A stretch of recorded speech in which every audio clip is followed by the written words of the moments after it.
Now, the heat has also been a main player in all of this. It factors in under that high pressure system, and it remains to pump in triple-digit feel-like temperatures. It's been crippling across certain portions of the country this week. St. Louis, for example, has had feel-like temperatures in the triple digits leading up to today and including today.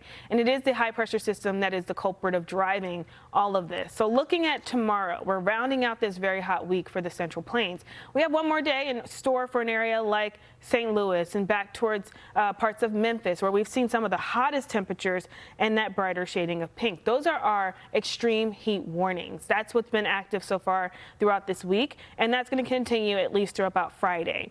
We're still heading into the evening hours, but look at these temperatures right now. They're in the upper 70s back towards Kansas City. This likely because a couple of storms are heading into there, but just take it a little couple of miles off towards the east. St. Louis, it's still 95 degrees with your feel-like temperature in the triple digits. Cincinnati, same goes for you. So the heat is pumping in, and we have this southwesterly flow that's also adding some instability to that. We have this warmth that's been taking over. That's going to be the case for an area like Dallas into tomorrow.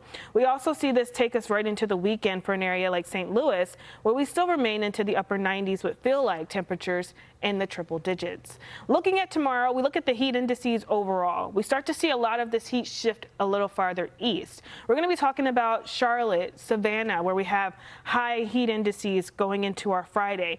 That trend will continue. We take it into Saturday. High pressure system is doing something like this, where it's heading a little farther south, and it's adding to warm temperatures across parts of the East Coast again. So it gets even hotter for an area like Savannah by Saturday afternoon.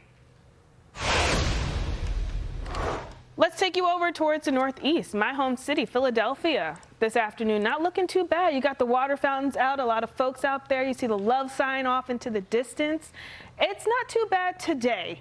Tomorrow, I'm sure you will be singing a different tune because all that dangerous heat that we just talked about, it's sliding off towards the east. We could see some record highs and even record heat indices for an area like Philadelphia and up into New York City too. So right here in the Big Apple, where we're headquartered, we could see a lot of that heat pumping in. This will be the best idea for you. Get into some water, head to the beaches, as it's going to be a very hot one for the I-95 corridor.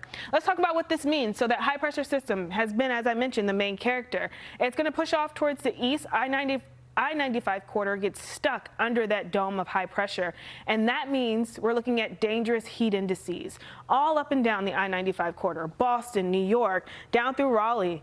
Nation's capital, 108 will be the feel-like temperature for you tomorrow. Let's look at some of the other alerts that are going to be in place. So we have heat advisories overall. Of course, where we have some of those bigger metroplex, New York and Philadelphia, we have some hotter temperatures that are going to be in place too. Hotter temperatures do lead to hotter feel-like temperatures with, I heard Robert say it, the concrete jungles here of the I-95 corridor. It is just too hot in some of these cities, and you add on to that humidity, well, it gets very hot in order for, as we head into tomorrow. We've been watching dew points. They have been changing steadily, so this is what it will feel like heading through at least our Friday here along the I-95 corridor.